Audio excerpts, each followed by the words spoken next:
Hello, everybody. Thanks for joining us. And today we are going to have a talk about the industrial speech recognition pipeline with efficient data labeling on a large scale.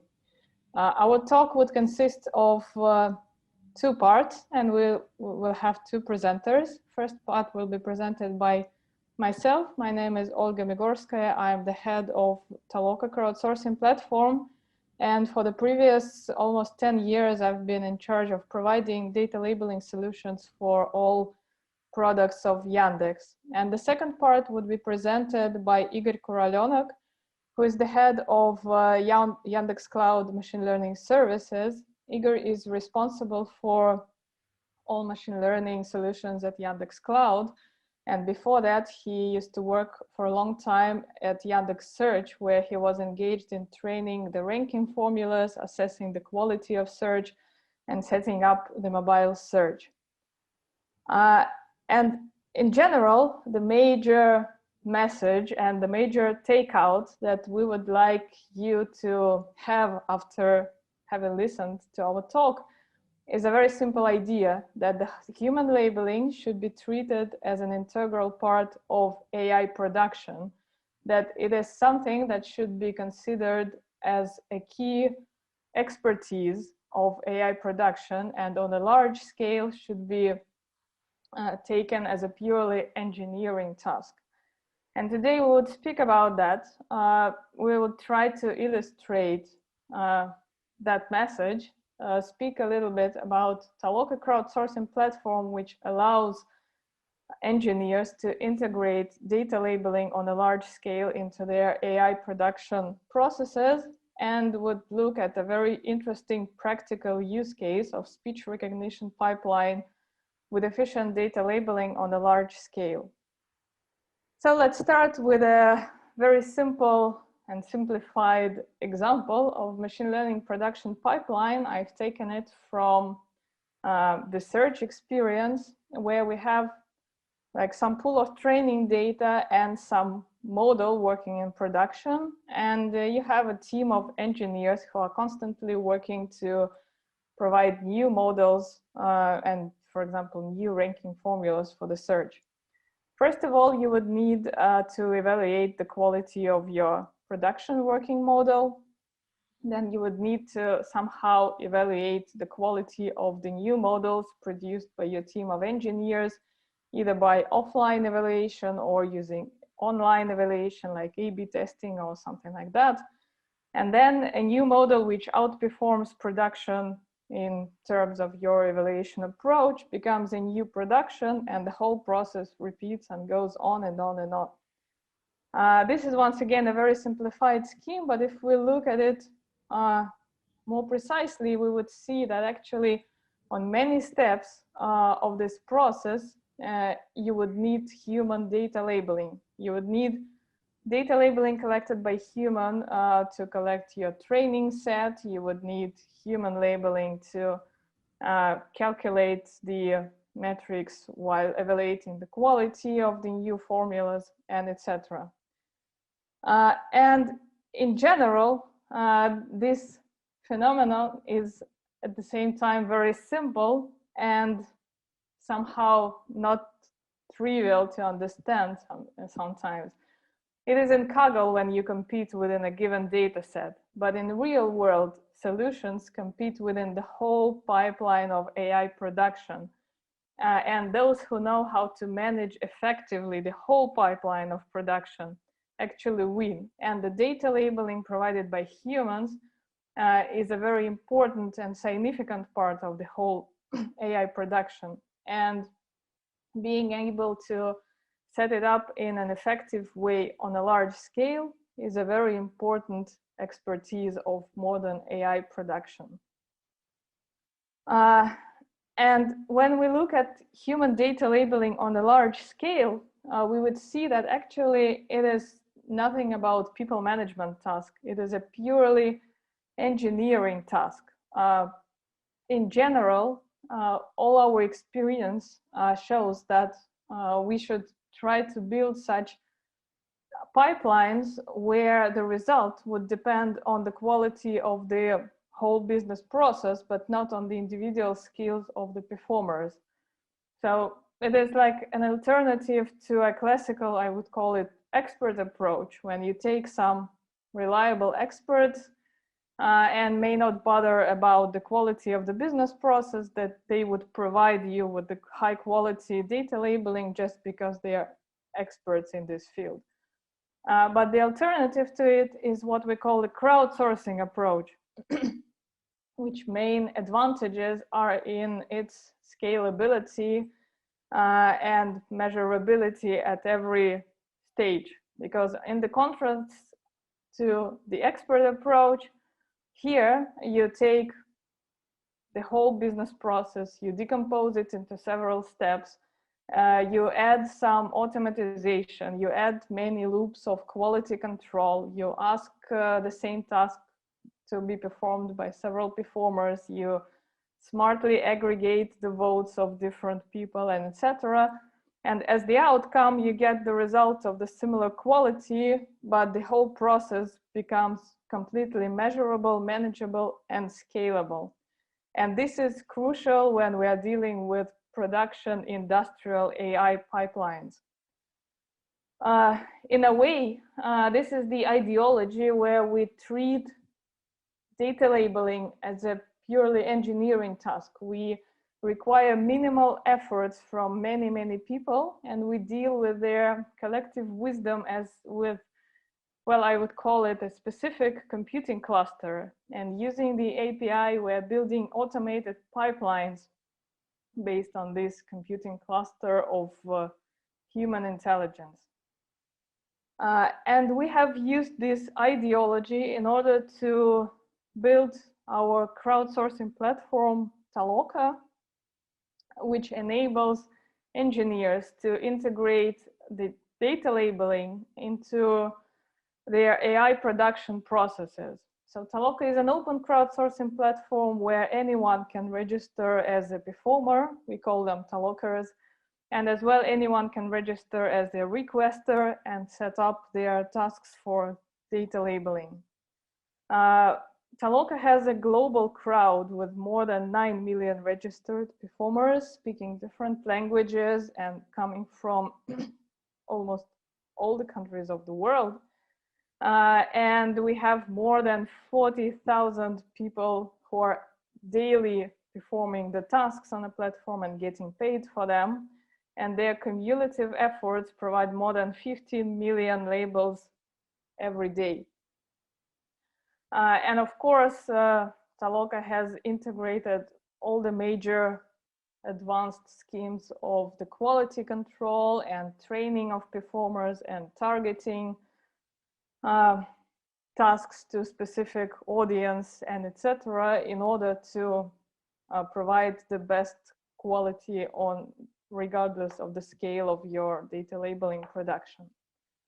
And having said that, I would like to pass the microphone to Igor Kuralenok to speak more about the practical use cases of building AI production with the large-scale data labeling processes integrated into it.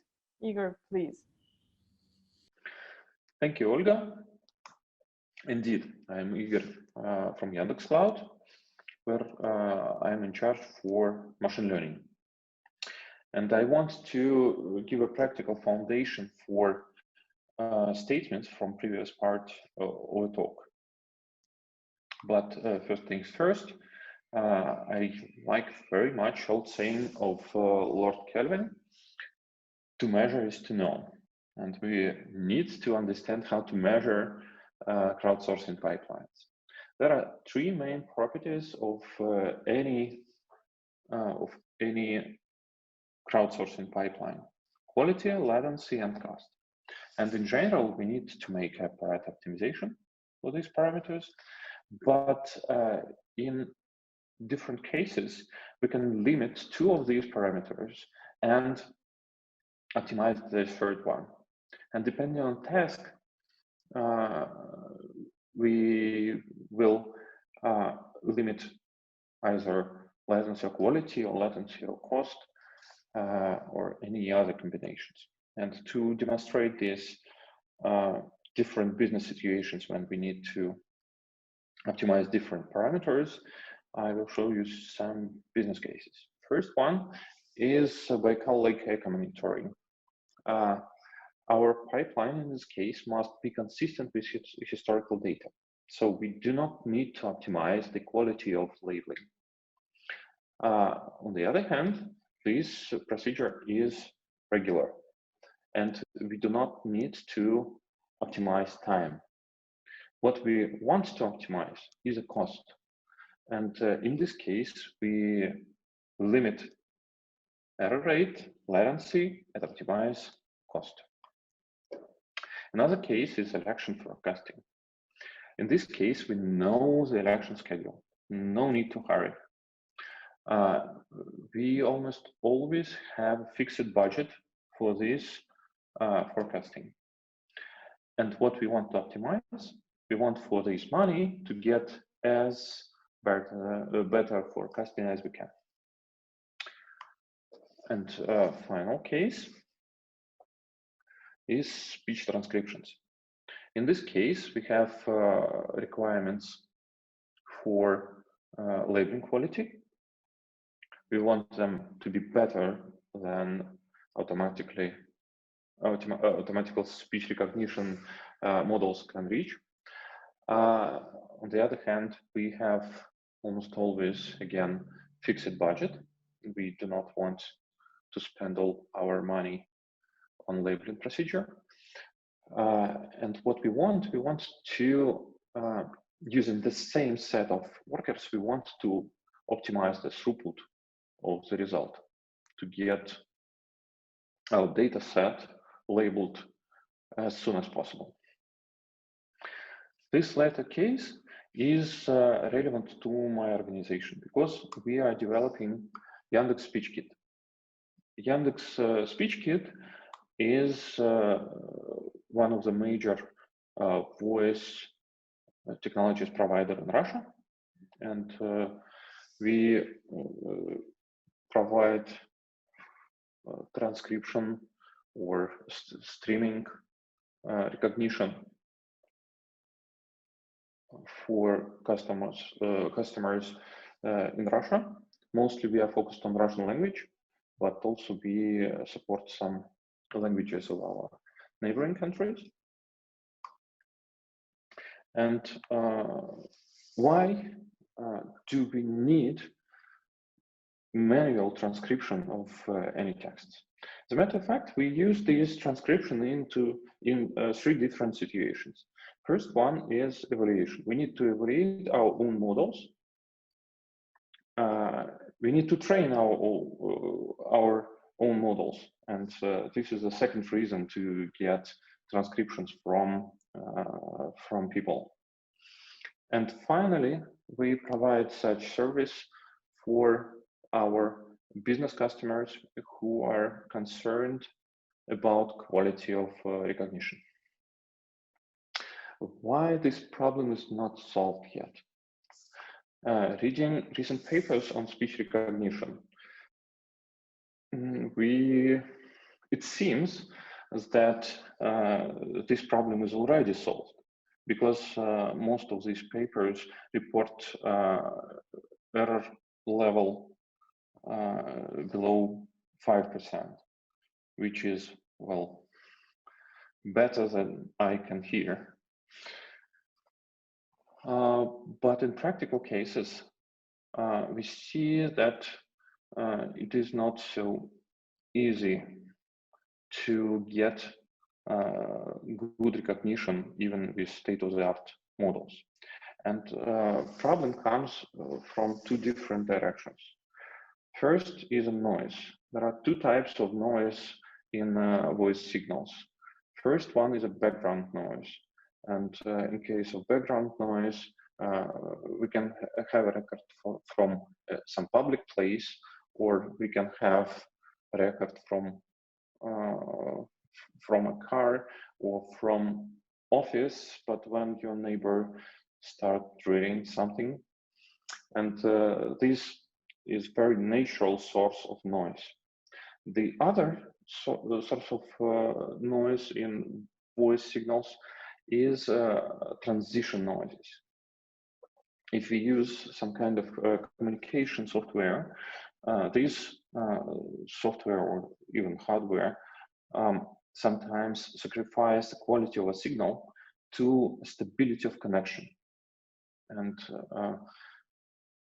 this problem is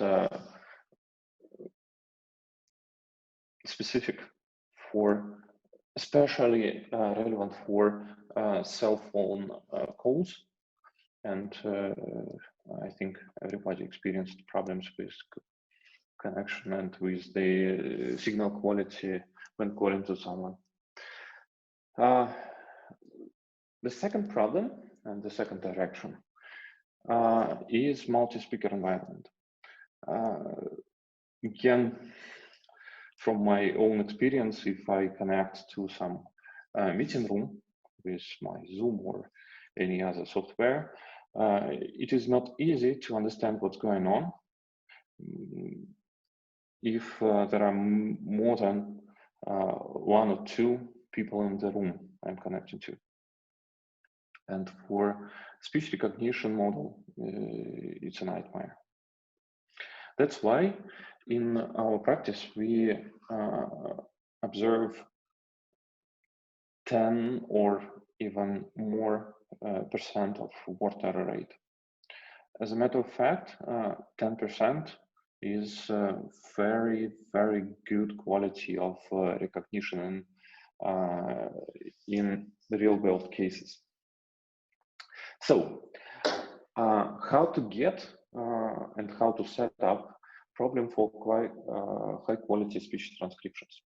First of all, we want to get quality better than state-of-the-art models.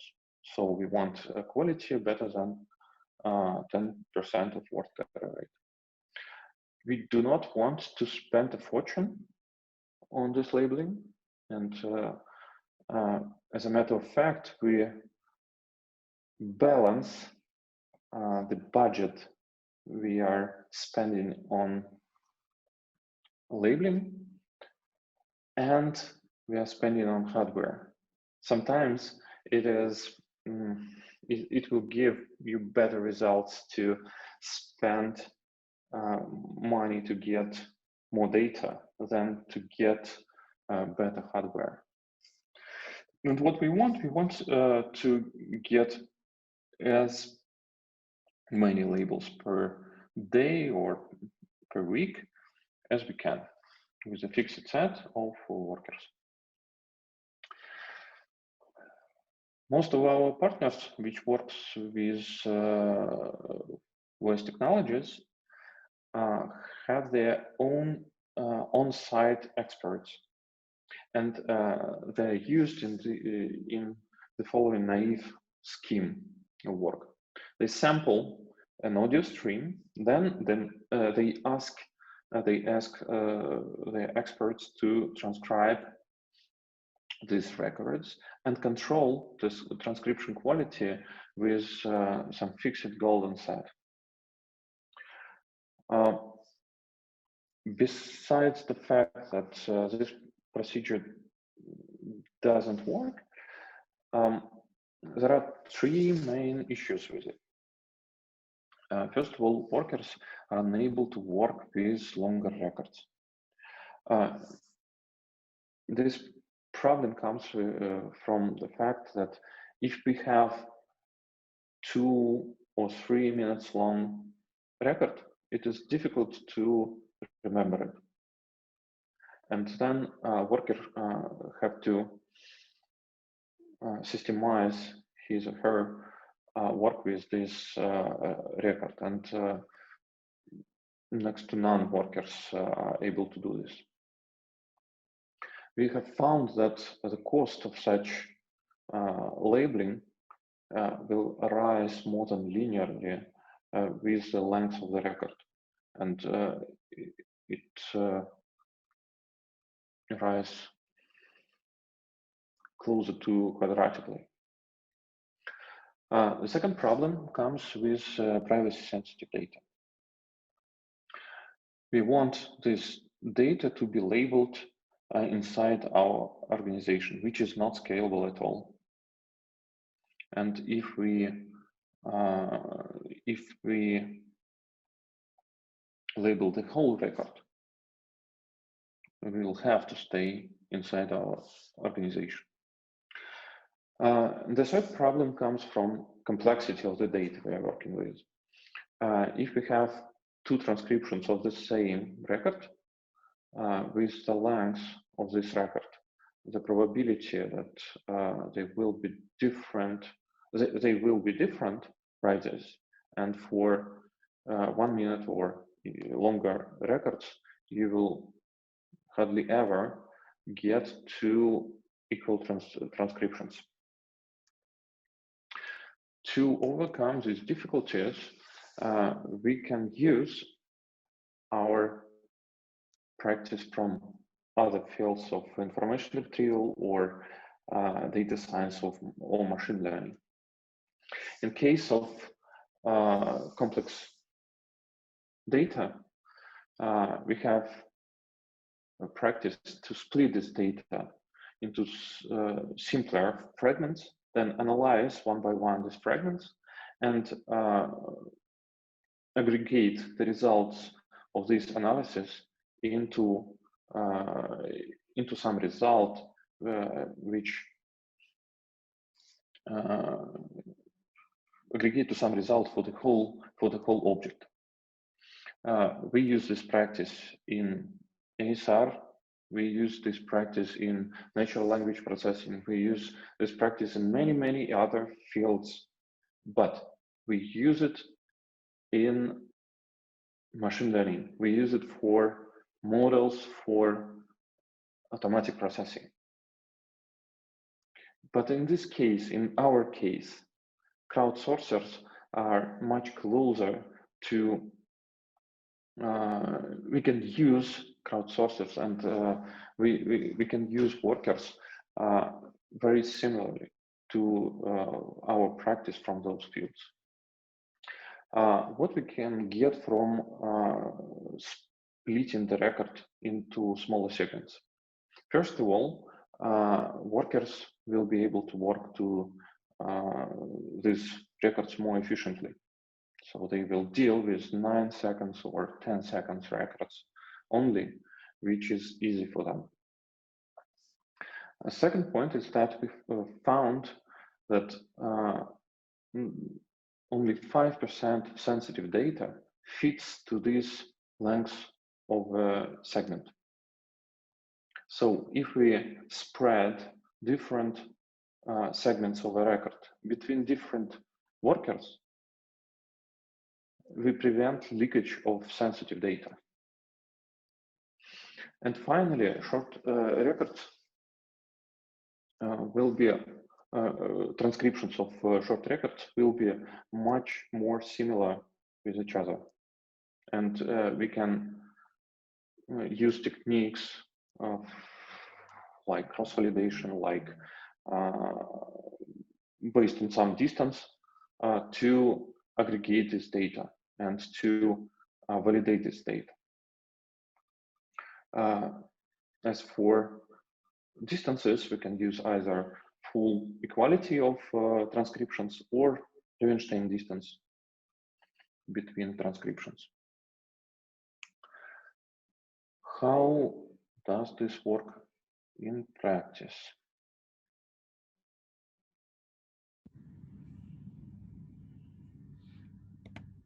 Forget stealing the shampoo from a Holiday Inn. The IHG, the parent of Holidays, wants to get rid of those little bottles of shampoo and conditioner by 2021. The Associated Press reported this week and instead give you bulk products from a dispenser. California legislators, meanwhile, are considering a bill, AB 1162, that would outlaw the personal care products in hotels for more than 20 rooms by 2023 and in those with fewer than 50 rooms by 2024. From this record, you can get intuition what kind of problems we are dealing with. When then we start from the whole record, and then using a sliding window, we segment this record into smaller pieces of records of 9 seconds with a step of 3 seconds. And then, after this, to protect the data, we change a bit the voice of a speaker, and the result record will look like this. Forget stealing the shampoo from a Holiday Inn. The IHT, the parent of holidays, wants to get rid of those little bottles. Like give you bulk products from a dispenser. California legislators, meanwhile, are considering a bill, AB 1162, that Finally, when we get transcriptions of each fragment, we can sort them together into a whole text with a special algorithm based on dynamic programming.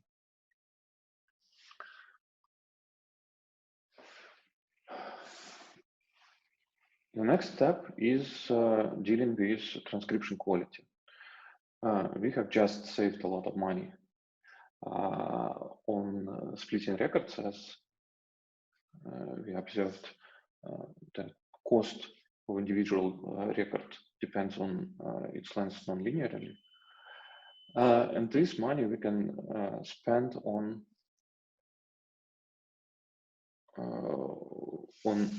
transcription of each individual fragment 2 times or even more. This is very well-known practice of making ensembles of independent models. In this case, each worker is independent model. And we mix these models to get better result with ensemble. The only problem is how to deal differences, and here we can either accept only equal records or close by Levenshtein distance records. So we come to next scheme. We start from sampling audio stream, then we segment these records and normalize them. Then we make an unification procedure and transcribe the segments of a record. After we rejoining these transcriptions in a whole text with our dynamic programming procedure algorithm. Next idea is, okay, we already treated our workers as random models.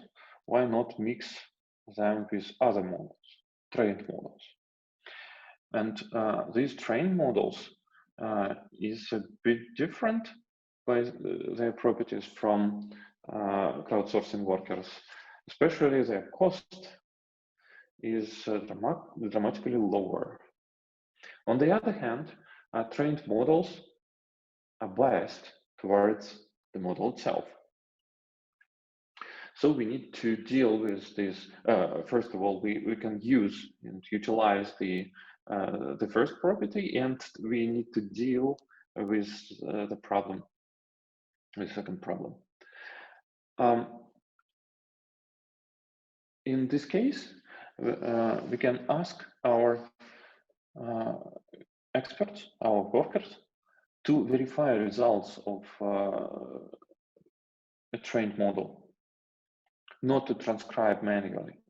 And this task is much easier in terms of time and money. And to control the bias, we want to get and to accept results from ASR model only in case when all workers agree that this result is good. In this case, worker quality control becomes very important. And we need to get a better procedure to control the quality than using a fixed golden set. And to generate these golden sets, it is interesting task. And we found that it is very difficult to make a correct hypothesis, because we need to ensure that the hypothesis is correct indeed. But on the other hand, it is much easier to make a wrong hypothesis and ask people to find a wrong hypothesis and to label it as a wrong one. What we do, we get transcriptions from workers, then we randomly change this transcription to get a wrong hypothesis and give it back to a verification pipeline and find which workers will filter this wrong hypothesis out, and we will continue dealing with them, or not, and we will remove them from our pipeline. So the optimized solution looks like shown on a slide. We sample audio stream, then we segment the record, normalize it, and put it into our automatic speech recognition model. The hypotheses from the model are then verified manually by workers. And if one of the workers says that the hypothesis is wrong, then we make a manual transcription of this record, of this segment of a record by previous scheme. This optimized solution has twice as throughput as a previous model. What lessons have we learned from this optimization? First of all, we can do optimization. And using different techniques, we already know from data science experience or machine learning experience, we can optimize these pipelines. A second lesson is that machine learning and data science tricks works for crowdsourcing. If we say that worker is some independent model, we can mix this model as we do in our ML practice. And the third, machine learned and trained models could be mixed with workers into a single pipeline. And in this pipeline, they complement each other, because for example, trained models are much cheaper, but they are biased, and workers are not biased. Trained models doesn't get tired, and they could be used to understand whether this or that worker is tired. So we can mix them into much more efficient pipelines. Finally, I want to emphasize the initial thesis and the initial statement of our talk. Crowdsourcing is one more resource in your toolbox, and another tool to make efficient labeling pipelines and automatization pipelines. And this is an engineering task, how to make this pipeline efficient. Thank you for your attention. If you have any questions, please let us know.